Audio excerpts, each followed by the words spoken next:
If you have a student athlete, All Children's Hospital has created a video that you need to see.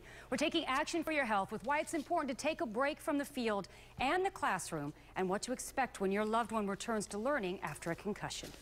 I was playing first and my shortstop threw me the ball and it hit me in the head and instant headache. But like many athletes, Julie Klein shook it off and finished the game. It wasn't until the next day she knew something was seriously wrong. When I went to take a test for my favorite class, and I couldn't remember any of the answers. And I bombed it. Inability to focus at school is not unusual for a concussed student. And that's one of the main reasons that this doctor and a team at All Children's Hospital in St. Petersburg created this video. We noticed through our concussion clinic that we saw over 160 patients in last year that we were having to reinvent the wheel every time we'd send a kid back to school. We were having to contact individual teachers and work very hard with each of the individual schools in order to figure out what was best for that student, and it ended up being a lot of work for both of us.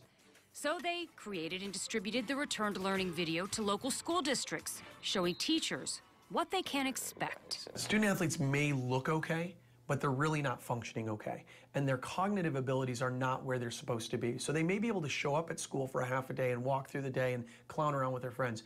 But if they were made to take a test, they're not going to score well on that test. And if those are important tests like an ACT, SAT, or an advanced placement test, they're really going to suffer, and that's going to affect their future.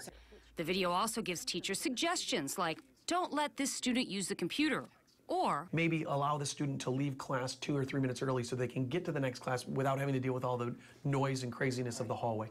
Even that can stress the brain, and a stressed brain heals slower. Well, the video helps you recognize the symptoms of a concussion, and it explains how doctors are attempting to get your student back into the classroom and how you can help. You can view the Return to Learning video right now by heading over to my Facebook page. Look for Linda Hurtado, WFTS under Pages, and like the page.